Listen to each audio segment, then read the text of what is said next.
Good evening. It's 8 o'clock. The top headlines tonight on day 8 of Russia's invasion of Ukraine. Well, the latest on Indians. 18,000 Indians have now left Ukraine, says the Ministry of External Affairs. The Prime Minister meets students who returned from Ukraine in Varanasi. Indian Air Force special flights this morning bring back Indian students and their pets. Currently, Prime Minister Modi's virtual meeting with Quad leaders, including Mr. Joe Biden of the United States, Australia and Japan heads of state. Meanwhile, India abstains again from the Russia vote at the UN. India says evacuation of Indians is currently its top priority. Meanwhile, France's Macron's 90-minute call with Putin. A Russian foreign minister warns that a World War III will be a nuclear war. NDTV in Ukraine, the latest updates. Food is running out in Kyiv on day 8 of the invasion. Children also in bomb shelters, this NDTV report. India's foreign minister briefs MPs of the Consultative Committee on External Affairs on the India stand. Congress MP Shashi Tharoor tweets as MPs are united at this time. Rahul Gandhi also attends the meeting. Oil prices continue to soar globally. What does it mean for India? The United States and India commit to release oil from their strategic reserves.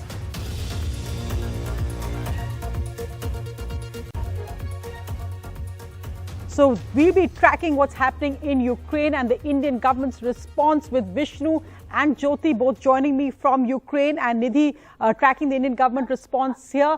Vishnu, let's go across to you first live. I can see you're actually currently at a bomb shelter. What's happening there on day 8 of this invasion? Well, I'm going to keep my voice down because there are infants actually sleeping in this area. Now, these children that you see behind me have made the journey from Kiev along with their parents. They are all okay.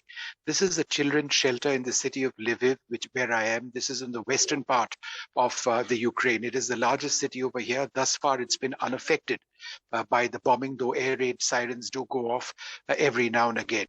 There is palpable tension over here, and I can tell you it is through this area Thank you. So, there's palpable tension in this area, but I can tell you that getting across from Poland to Ukraine has proven to be very difficult. Once we did actually come across, we saw these huge lines of people. There aren't very many Indians that we saw today, or South Asians, but certainly a large number of people in their cars who were actually trying to get across to the border. Now, that is a very long process, which does take place. It's a painful process as well because people are out in the cold. But shelters like these have been set up, and it is very sad indeed that it has to happen.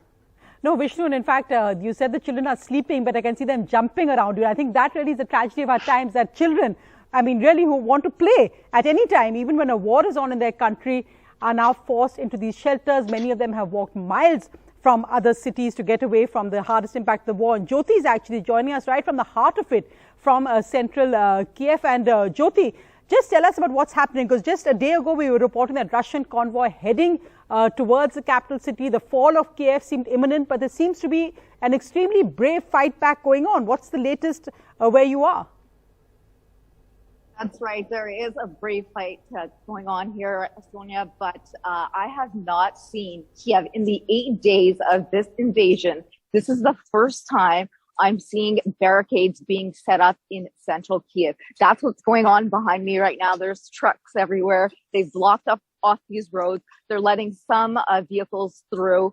I can't believe just last week I was walking down this very boulevard off to get a coffee, and now they've blocked off this main street right into central Kiev. And sandbags are set up. There's just a lot of activity everywhere. Just about 15 minutes ago, there were 2 blasts in the west side of the city. They sounded very, very close. There's military vehicles zipping back and forth all across the city. And this level of action and movement I have not seen until right now, this afternoon. Right. So you're saying that it's again stepping up. And what about casualties? Because really that is the huge worry that besides, of course, the conflicting claims on both sides, the number of soldiers that have died, the civilian casualties we're seeing, especially after the devastation on those bomb buildings, both in Kharkiv, in Kiev, and now also reports that Kherson, the port city of Kherson, has been taken over. Yes, absolutely. These numbers, I think we're going to really see some significant changes in the coming days because things are happening so fast. From what I understand, a residential complex there in Kherson was hit. Many casualties. We don't know the numbers yet. They're still clearing the scene there. We're getting a number of around 2,000 so far, but that's just initial numbers. We have no idea at this point in the cities that Russia has not officially taken over, but there are, especially in the south and in the east, there are many cities and towns where Russian military is controlling the streets. So we don't have the numbers there yet. Such a fluid situation, it's hard to tell, but it's looking like Russia is stepping up the invasion, and it seems to be targeting citizen or actually infrastructure that is for citizens in residential areas, as opposed to what was initially said that this was about peacekeeping and also targeting military infrastructure. I'm just actually going to play the reports you've been sending us. And this is really about how ordinary Ukrainian citizens are taking up arms. You've got a heavily armed military, trained soldiers, tanks closing in, but Ukrainians also arming themselves. Let's just look at that report sent by you. When the war was began, I have two ways: go outside or stay here. I think better way is staying here because it is my motherland, and we have no chance take the freedom from the Russia. It is maybe it is last fight to Ukraine. We still strong. We win nowadays. We win in mental, and after that we have to win by weapon. That's why I'm here.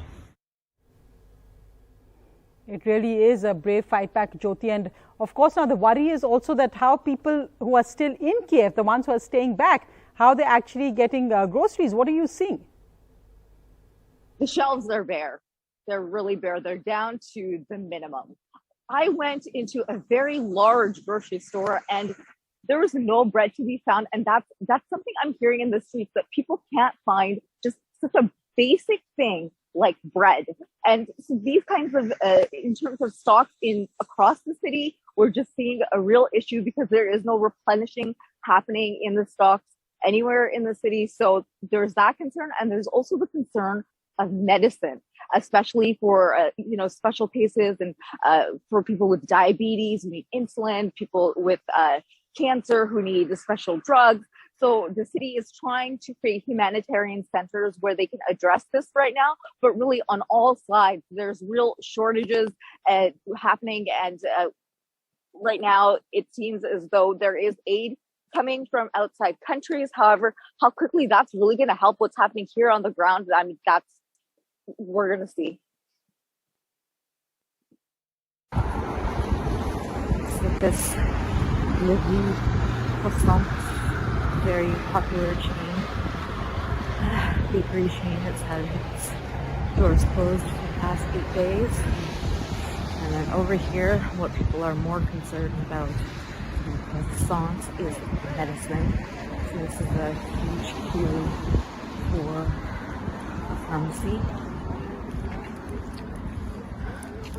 It is open, however, they're taking a couple of people at a time. And actually, this is a real issue here. There hasn't been, in terms of medicines, for example, insulin, medicine for cancer patients, the city has been trying to organize areas for it. centers where people that are in need can come and receive those medications that they can't find anywhere else. Especially if someone has a disability and would not be able to come to the actual.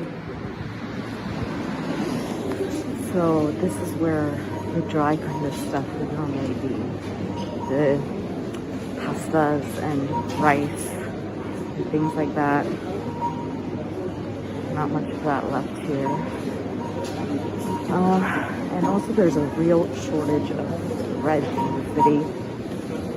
So let's see if they have any here.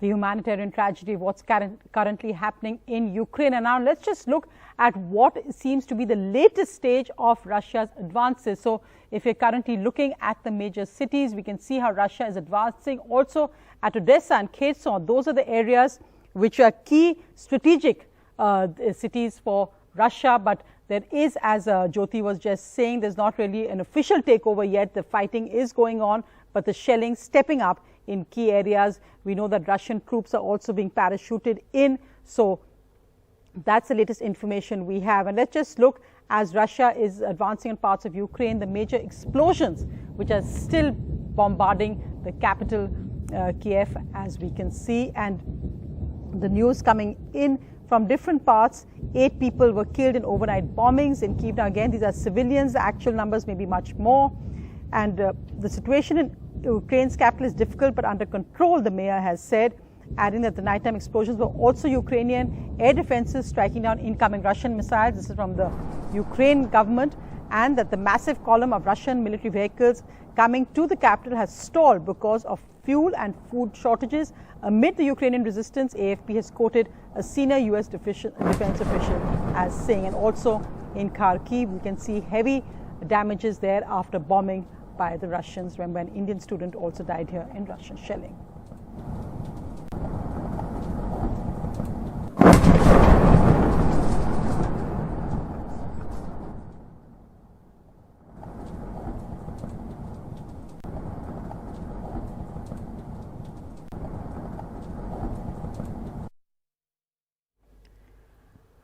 For India, of course, the major focus remains the situation of Indian students. The Indian government has said that 18,000 Indians have now left Ukraine. And today, the Prime Minister, who is campaigning in Uttar Pradesh, where, of course, Varanasi, which is his MP constituency, is voting, met with Indian students who had returned from Ukraine in Varanasi. ऐसे अनुभव से गुजरना पड़ा है, इतनी छोटी आयु में, वो भी दूर, अकेले। हम लोग तो उम्मीद भी छोड़ दिए थे कि वापस इंडिया जा पाएंगे, क्योंकि 2 मार्च की हम लोग की फ्लाइट थी जो कि कैंसिल हो गई थी। जब इंडियन एम्बेसी और गवर्नमेंट वर्क किए, बॉर्डर क्रॉस करने के बाद इंडियन एम्बेसी ने हमें बहुत ही सुरक्षित तरीके से हमारे कंट्री में पहुंचाया। जब हम इवैक्यूएशन से आ रहे तो हमें ऐसी नोटिस मिली थी कि आप अपने बस के आगे और खिड़कियों पे तिरंगे को लगा दीजिए, ताकि जब रशियन आर्मी देखेगी तो आपके केवल तिरंगे से वो आपको टच भी नहीं करेगी। भगवान के बाद अगर घर में नाम लिया जा रहा था तो सर वो आप थे, मोदी जी हमें बचा लेंगे, जो भी कर सकते हैं मोदी जी कर सकते हैं। तो जैसे ही उनको पता चला कि सरकार ने इतना इंतजाम किया है, आ जाऊंगी, जैसे ही उन्होंने मुझे देखा, आपको इतनी दुआएं दी हैं, इतनी दुआएं दी हैं। चलिए, बहुत बहुत धन्यवाद, आपके परिवार को भी मेरी बहुत शुभकामनाएं भैया। Meanwhile, the Indian government, the Ministry of External Affairs, has said today that 18,000 Indians have been evacuated, but they said there are hundreds of students who are still in Kharkiv, where they've been advised to leave immediately. That is, of course, where there was heavy shelling yesterday. That continues today as well. Also, India has denied that there was any kind of hostages being held by the Ukrainian government of Indians, as Russia had claimed. And they also said there was no coordination with Russia on halting bombings for Indian students to exit so far. The total number of Indians who have left Ukraine since our advisories were issued, we estimate, is now near 18,000. The pace of Operation Ganga continues to accelerate.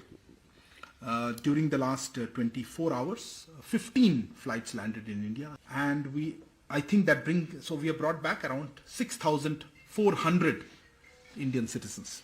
I'm happy that many could make it, not in the best of circumstances perhaps, because I think there were sporadic incidents of violence, but this is a war zone and I can't comment on the exact details. We haven't met them yet. But I'm happy that a significant number of people could come out through that route and through whatever trains.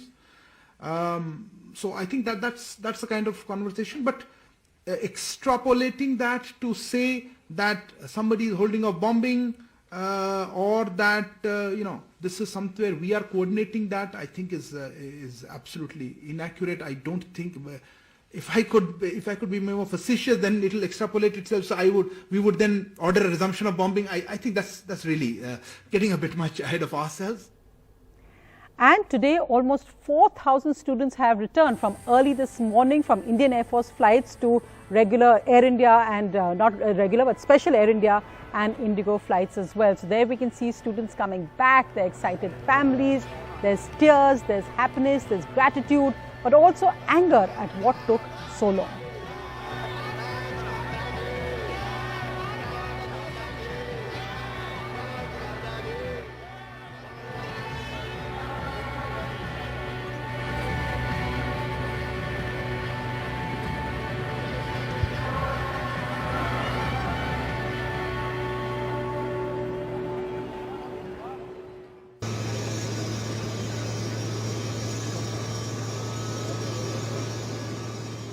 Close to 4,000 Indians, mostly students, returned today from Ukraine, flown back from neighboring countries by the Indian government. Rampal Godara, a medical student from Vinnytsia, says the battle in central Ukraine has intensified in recent days and that students like him were living under constant fear for their lives amid constant sirens of air raids and shelling. And to reach Romania, one has to take an arduous journey. Sir वहाँ की condition ठीक है अगर compare करें की वगैरह से वैसे कंडीशन सर क्रिटिकल है मतलब बॉम्बेरिंग और सायरन बजते हैं पूरे दिन बच्चे बहुत पैनिक हो रहे हैं अगर कंपेयर करें कीव से तो कंडीशन ठीक है वहाँ की मतलब बाहर जाना एकदम सेफ नहीं माना जाता वहाँ मतलब बाहर बच्चे नहीं जा पा रहे उनको डर लग रहा है कि कुछ हो ना जाए हमारे साथ. Students thanked the Indian Air Force for their rescue operation. शुक्रगुजार हैं हम इंडियन एयरफोर्स का भी जो हम लोग को यहाँ तक लेकर आई पूरे भारत के हम शुक्रगुजार हैं आप लोगों की दुआएं हमारे साथ रहीं हम लोग सही सलामत अपने घर वापस आ गए हैं. इंडियन एम्बेसी ने जो बच्चों को ट्रीट किया इट्स अनइमेजिनेबल 5-star ट्रीटमेंट और बच्चों का प्रॉपर मेडिकल पूरा चेकअप किया उन लोगों ने बच्चों को प्रॉपर बेड तक पर उन्होंने मील्स दी हैं बच्चों को. हमारी कोशिश थी परसों से जब हम लोग यहाँ पहुँचे हैं कि जल्द से जल्द फ्लाइट्स का इंतज़ाम हो ताकि हम अपने बच्चों को वापस घर पहुँचा पाएँ. कल बुकारेस्ट से 6 फ्लाइट्स निकली हैं करीब 1300 बच्चे वापस घर के लिए रवाना हुए हैं और उन 6 फ्लाइट्स में से 2 flights C-17 globe master Indian air force की रही हैं. However, some students are critical of the government's response, questioning the lack of help and advance warning they got while inside Ukraine. America सबसे पहले अपना सिटीजन को बोला कि यहाँ निकलने के लिए अगर टाइम पर एक्शन लिए होते तो ये फूल बांटने की नौबत नहीं होती. ये सब जो दिखावा चल रहा है इसकी ज़रूरत नहीं पड़ती. इसको इवैक्यूएशन का नाम दिया गया है पर आप एक बात बताइए जो कंट्री ऑलरेडी सेफ थी रोमानिया वहाँ से आप हमें फ्लाइट से यहाँ लेकर आए आप इसको इवैक्यूएशन कैसे बोल रहे हो. पता है प्रॉब्लम क्या है खारकीव में सूमी में वहाँ उतारो कार्गो एक्चुअली इंडियन आर्मी के ऊपर नहीं करेगी रशियन आर्मी हमला वहाँ उतारो कार्गो और वहाँ से निकालो बच्चों को क्योंकि वहाँ से उनके पास आने तक का ऑप्शन नहीं है. But now, even students from Russia are returning. Khushi Singh and Mansi Pandey are among the 8 classmates who are back from a medical university in western Russia's Cheboksary on their way back home to Gwalior. Panic ज़्यादा हो इससे पहले हम अपने बच्चों को shift करना चाहेंगे इवैक्यूएट करना चाहेंगे क्योंकि यूक्रेन की स्थिति ऐसी हुई थी कि उस समय हम शिफ्ट भी करना चाह रहे थे लेकिन बच्चों को शिफ्ट नहीं कर पाए और एक बच्चे की इवन कैजुअलिटी भी हो गई है और भी बच्चे बहुत सारे बच्चे हैं जिनको इवन यूक्रेनियन ह्यूमन शील्ड्स के जैसे यूज कर रहे हैं तो हम ये नहीं चाहते थे कि हमारे बच्चों के साथ ये स्थिति क्रिएट हो. The ones who were traveling with me were also students from different countries, different universities, and they were from Russia as well. And they were also, because of this war situation, they were also returning back to this country. While the number of evacuation flights have increased manifold and have brought relief to families here in India, the government still has a tough task ahead of it of rescuing students who are still stuck in areas along the Russian border. Bureau report for NDTV. And as Sukriti said, now students coming back from Russia as well as worried parents don't want to wait. So the government said today that in all, since this began, 18,000 Indians have returned. 4,000 have come back just today. But still stuck in Ukraine are other students, in this time in Sumy State University. Now, Sumy is a city in Ukraine which is just 50 kilometers from the Russian border. So, in fact, if something works with India and Russia, they could be evacuated from the Russian border. Mukesh Verma and Mehtab both join me. Mukesh, please tell me a little bit about yourself and what is the current situation where you and Mehtab currently are at the Sumy State University? Hello, we are in Sumy State University now, in hostel of Sumy State University. And the current situation is in cities, I think is normal now. So if our government want, they can evacuate as soon as possible, because in morning is normal situation. But at night, sometimes we hear some gunshots and some bombings, and night is impossible. But at day, we are waiting from the morning. This morning that today they are saying that they will evacuate us. But since we have not received any information. So, Mehtab, can you tell us, when you say Sumy is very close to the Russian border, but can you actually leave and get to those borders which the Indian embassy has said, the Romanian border, the Poland border, Slovakia? Is it possible for you all to leave from there, maybe by trains? Ma'am, this is not possible to leave from here, go to Poland borders and Hungary borders. Last time also told, ma'am, on your channels, because we are very far from Poland and Russia, Poland and Hungary borders. Only Russia borders is near us. Only Russia border, 40 and 50 kilometers from here. But Hungary and Poland borders very far from Sumy, to 1200 kilometers from Sumy. So this is not possible. And here everything is stuck, and everything transporting is, and railway track is destroyed. How is it possible we'll go and travel to another borders? Not possible, ma'am. No, so in fact, that is really important. And one of the reasons the Indian government perhaps is saying that they're voting against, that they're abstaining from a vote and they're speaking to Russia is to try to get students on that Russian border. Those diplomatic efforts are going on. But what have you all actually heard? How are Indian students being treated in Sumy currently? Yes, ma'am, we don't have money, ma'am. We don't have money. Money, big issue. We don't have money. If we will ask for travel, we don't have money. Why? How we will, ma'am, book any taxi, book any buses, and tank armies on road? We can't travel without security. We can't travel from Sumy. We need security. That's a major point about the money also you're making. How are you meant to buy train tickets? In fact, Mukesh Verma and your friend, many students have complained that how do we get to borders, that we had given advisories to get to the borders, but how do we get there when we don't have the money or the food, or even that we can't get on trains? What would you like to say to the Indian government today, as we know that ministers are at various borders? What would you like to say to the Indian government? Should ministers go to the Russian border also? Yes. We are waiting for any advisory from government, because many people are ready to they arrange for bus for us, but we are just waiting for any advisory. We still didn't receive any advisory from Indian government from evacuate from Sumy. That's why. Okay, so Mehtab, what would you like to say to the Indian government? Do you think that should really be a focus now before things go out of hand in Sumy as well? Yeah, ma'am. If Indian government will say we will provide a security, after that we will move from where? Without security we can't move. If Indian government will provide us security, full safety, then we will move from here. Then we'll move from to Russia border. So anyway, no, that's an important point. Of course, the challenge for an Indian government would be how to provide security within Ukraine at this time. But I think the focus really is on how to get some kind of cooperation for both Russia and Ukraine to give safe passage to Indian students. Thank you both very much. We hope the Indian government is watching our request right now on NDTV. We'll just go across to what the diplomatic back channel efforts are currently on, Nidhi, because of course we've seen that at the UN General Assembly as well, that again there was an abstention from India on the vote. Let's just hear what the Indian envoy said today at that meeting. An uninterrupted passage for all Indian nationals, including our students who are still stranded in Ukraine, particularly from Kharkiv and other cities in the conflict zones. Many member states share this concern. We have reiterated this demand to both the Russian Federation and Ukraine. This remains our foremost priority. India supports the international community's call for an immediate ceasefire.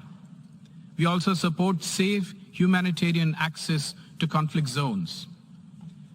We remain firm in our conviction that differences can only be resolved through dialogue and diplomacy. India urges that all member states demonstrate their commitment to the principles of the UN Charter, to international law, and respect of sovereignty and territorial integrity of all states.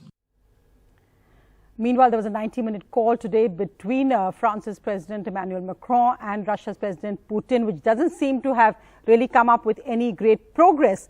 Russia's foreign minister, meanwhile, is ramping up the stakes, saying that any World War III will be a nuclear war and blaming the West for talking about this. Meanwhile, Ukraine's president had another speech saying that 9,000 Russian soldiers have been killed by brave Ukrainian forces.